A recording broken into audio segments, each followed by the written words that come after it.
derivadas. Nesse vídeo vamos mostrar como definir a derivada de uma função de várias variáveis. Em particular, vai ficar claro porque estamos interessados em álgebra linear e transformações lineares.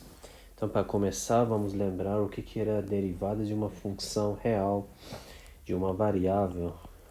Quando escrevemos y igual a f de x, estamos referindo que y é a função de x, e x é nossa variável, e dizemos que essa função tem derivada no ponto x, e denotamos por esse número f' de x, se acontecer seguinte relação: limite de f de x mais h menos f de x dividido por h tende a exatamente f' de x. Então, nesse ponto de vista, a derivada de uma função num ponto de seu domínio é um número que é obtido através desse processo limite.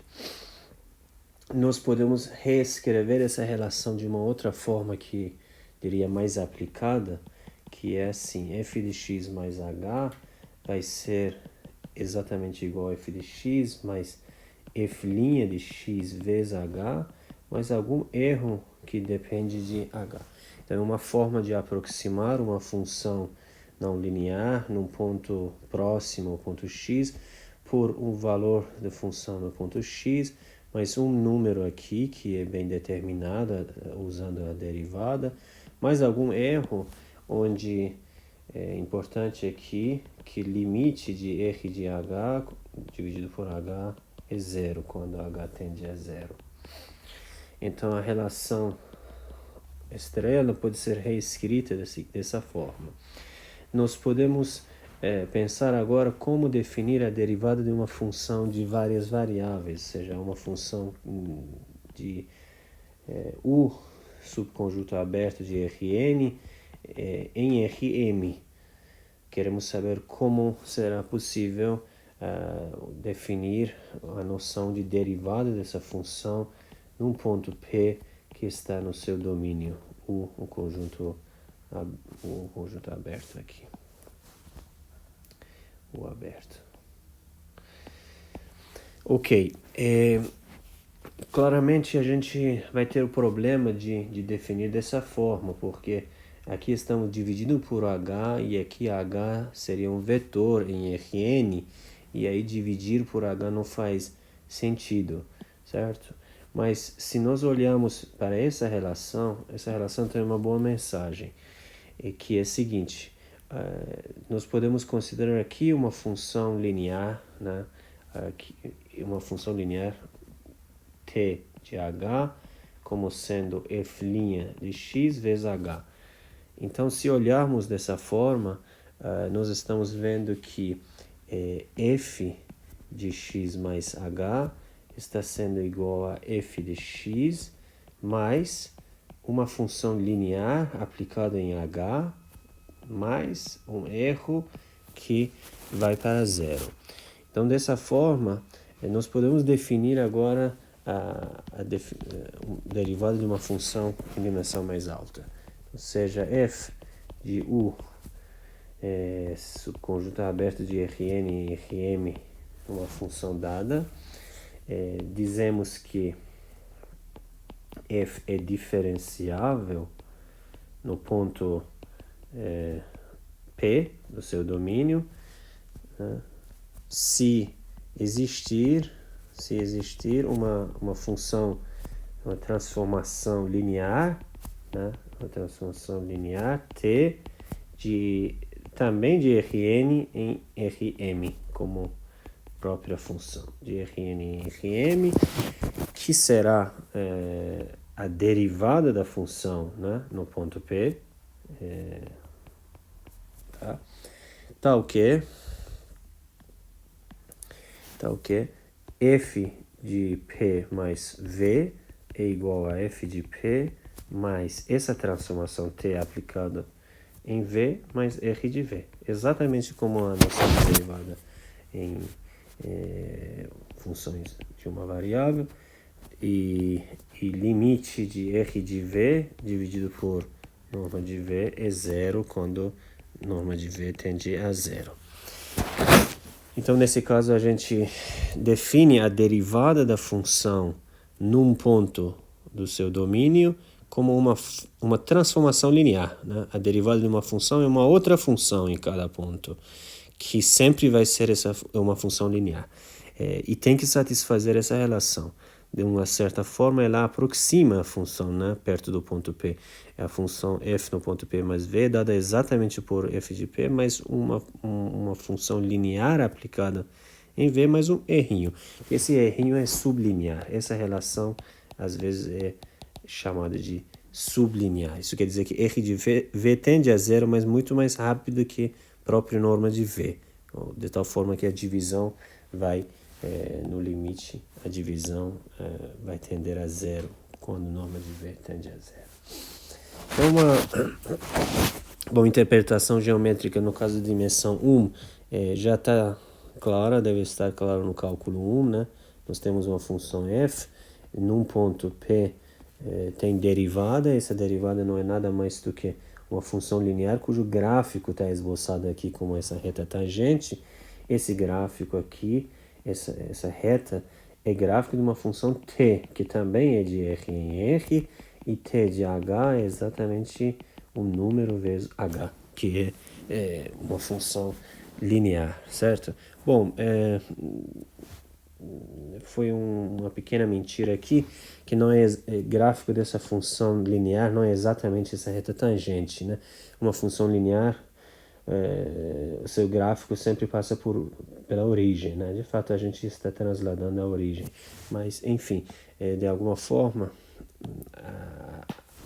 a derivada, né, é inclinação dessa reta tangente, que é inclinação dessa reta que passaria pela origem também. Tá tudo bem? Portanto, a mesma coisa vai transportar em dimensão mais alta. Então, agora temos uma função de R2, por exemplo, em R2, definida num aberto U aqui, certo? A imagem vai ser alguma coisa assim. E em algum ponto P, a derivada dessa função, o que faz? Vai ser uma transformação linear de R2 em R2, em todo R2, de fato, em R2. E nós podemos ter um pouquinho mais de intuição geométrica, que é o seguinte: a função f, localmente, quando olhamos perto do ponto P, os círculos ou discos, digamos, vão para objetos tortos, né? Mais ou menos assim, mas acontece que a derivada no ponto P é uma função linear, e uma função linear manda círculos em elipses, exatamente. Tá? Então, quer dizer, de alguma forma estamos simplificando nossa função, ignorando certas irregularidades que a função tem, aproximando por alguma coisa linear, certo? Ok. Bem, para entender a derivada um pouquinho melhor, nós vamos começar com um teorema, que é o seguinte. De alguma forma, vamos dizer qual é a ação dessa transformação linear. Seja f diferenciável em P, bom, novamente é de Rn em Rm, né? F é de um subconjunto aberto de Rn em Rm. Então,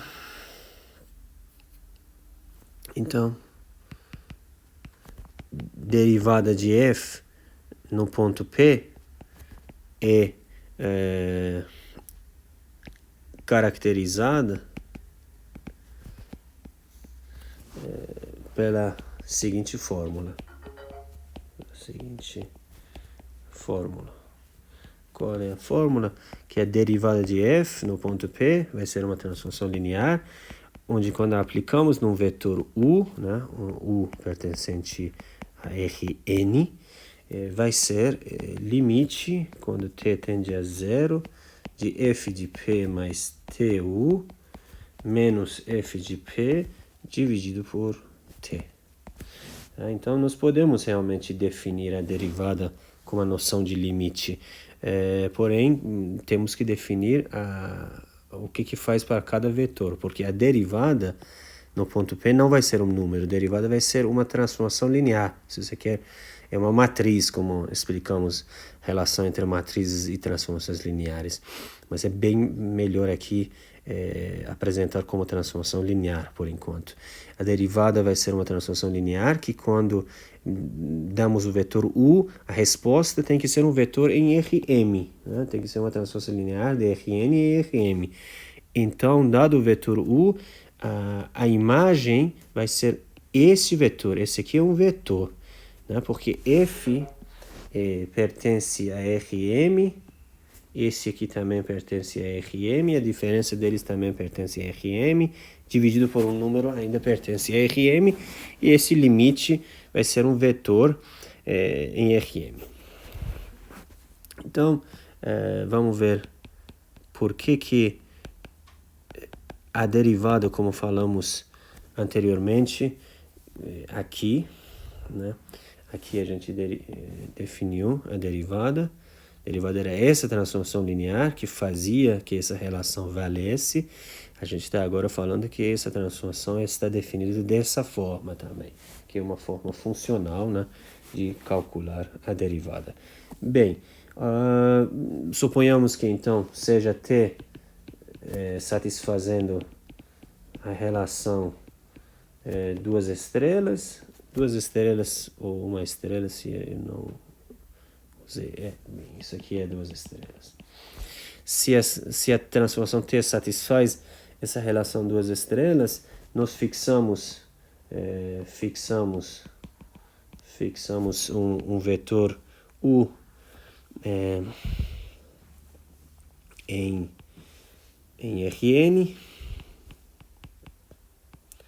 Rm, desculpa, e V como sendo T vezes U. Então, olhamos para f de p mais tu menos, às vezes eu esqueço de colocar, talvez nem precisamos mais colocar essa setinha em cima do vetor, já sabemos que são elementos de Rm, menos f de p dividido por t, vai ser, por definição, por relação duas estrelas, vai ser exatamente t de tu, né, mais o resto de tu dividido por t. Então, aqui eu usei exatamente a relação duas estrelas para tu. F de P mais tu é F de P mais T de tu mais R de tu. Aí, agora, esse aqui, pelo fato de que T é transformação linear, né, T de tu vai ser T vezes T de U dividido por T, cancela, vai virar somente T de U mais R de tu dividido por T, que é nada mais do que esse aqui, que agora a gente sabe que esse termo aqui tende a zero, quando T tende a zero, pela relação duas estrelas exatamente, e ficou exatamente T de U sobrando. Então, concluímos que limite de f de p mais tu menos f de p dividido por t deu exatamente t aplicado em u, que é a derivada. Portanto, a derivada está identificada exatamente por essa relação também, né? Ok. Bom, claramente, resultados básicos que a gente viu no cálculo 1 aqui vale também que diferenciabilidade implica continuidade, né? Diferenciabilidade implica continuidade da função. É bom ver isso, porque, por repetir a definição da diferenciabilidade, né? Se a função é diferenciável no ponto P, então isso quer dizer que f de P mais algum V menos f de P, isto aqui vai ser exatamente derivada da função, né? Aplicado, observe então aqui, derivada da função no ponto P é uma transformação linear aplicado num vetor V, menos, mais, né, R de V. Que isto, por sua vez, vai ficar menor ou igual que, pela desigualdade triangular, é norma, aqui tudo é norma, né, porque são vetores, dFP no vetor V mais norma de R de V. Agora, lembramos que isto é menor que norma de operador, né, vezes norma de V mais norma de R de V. Então, isso aqui pela definição de norma operador de uma transformação linear. Agora, lembrando que V, quando V tende a zero, né, essa norma desse operador é finita, né? Lembramos que transformações lineares de dimensão finita, que é o caso aqui, tem norma finita, portanto, quando V norma dele tende a zero, esse tende a zero, e esse aqui também super tende a zero, né? A gente sabe que R de V dividido por norma de V, inclusive, tende a zero, mas sozinho, né? Esse aqui, obviamente, vai tender a zero também. Portanto, a soma desses dois termos também tende a zero, né? Isso quer dizer que f de p mais v menos f de p também tende a zero quando v tende a zero, que é exatamente a continuidade. Bom, então a derivada df, às vezes a gente denota uma simbologia, df é a derivada da função. Derivada. Então observe que aí é a derivada total da função, né? Para cada ponto a gente denota assim, derivada da função no ponto P. Esse aqui é uma transformação linear. Então é uma coleção de transformações lineares aqui. Estamos. Uma outra noção bastante mais fácil, talvez, de digerir é a derivada parcial no ponto, porque aí está relacionada exatamente com derivada no cálculo 1, né? Então, o que é derivada parcial? Quando nós temos uma função f de Rm em R, ou R, a gente sempre colocou aqui Rn em Rm, né? Certo. Então, aqui nós temos, estou vendo que aqui tinha uns erros de digitação, aqui era Rm, na verdade, Rn, né? Rn, mas a imagem, né, vai ficar em Rm, enfim. Então, vamos lá. Então, vamos pegar uma função de Rm em Rn. Então, essa função, de fato, são n funções, né? Nós podemos representar essa função por f1 até fn, certo? Porque a imagem de qualquer ponto em Rm vai ser um ponto em Rn, que tem que ter n componentes. E agora, cada uma dessas funções, f1, f2 até fn, são funções com valores reais, né? Essas funções fi estão definidas de Rm em R. Então, nós definimos derivada parcial, né? Derivada de fi com respeito de xj, né? No ponto P. A gente chama de derivada parcial ij, né? Da função f, vai ser exatamente limite de fi, agora sim é uma função real, no ponto P mais t vezes ej, menos fi de p, dividido por t, quando t tende a zero. Então aqui falamos de só números reais. Esse aqui é um número real, apesar de que esse é um vetor, mas fi está dando um número real, menos número real dividido por t. Ok. Um corolário do resultado, o primeiro teorema que mostramos, é que se a derivada existe, a derivada da função existe, então as derivadas parciais existem, certo? Então, o corolário é que se a derivada total existe, então derivadas parciais existem, né? Para isso, basta de fato naquela relação 3 estrelas, né? Que nós temos aqui. Basta nessa relação colocar o vetor U aqui como sendo EJ, né? Se eu colocar EJ e pegar iésima componente dos dois lados dessa relação, eu terei derivada parcial de FI com respeito de Jésima coordenada, né? Então, só para ficar claro aqui o que estamos falando, a relação é essa, que derivada de F, derivada total, no ponto P, né? Em EJ, eu vou botar EJ, o vetor EJ, Jésima é o vetor canônica, né? Da base canônica. Isto vai ser o limite de F de P mais T EJ menos F de P dividido por T quando T tende a zero. Agora observe que aqui é um vetor, essa resposta de transformação linear aplicada em EJ é um vetor. E aqui também é um vetor, mas esse vetor tem N componentes, né? N componentes. Então, iésimo componente é exatamente o limite de Fi de P de T mais J menos Fi de P dividido por T. E outro lado, iésima coordenada vai ser exatamente denotada agora por derivada parcial de Fi com respeito de xj, né?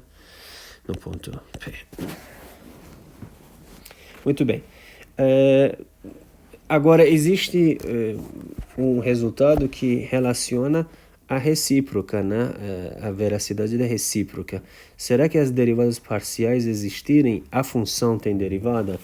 Bom, a gente já tem no cálculo 2, já conhece esse resultado, sabemos que isso não é verdade, mas existe um teorema que vale a pena realmente demonstrar, é que se f de U em Rn,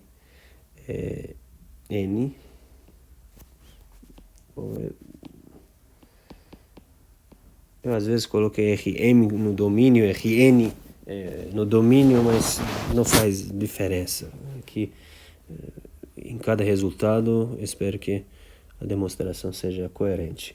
Então, se f de U em Rm indo para Rn, as derivadas parciais existem e são contínuas, tá? Então f é diferenciável também no ponto P. Então, se f com derivadas parciais contínuas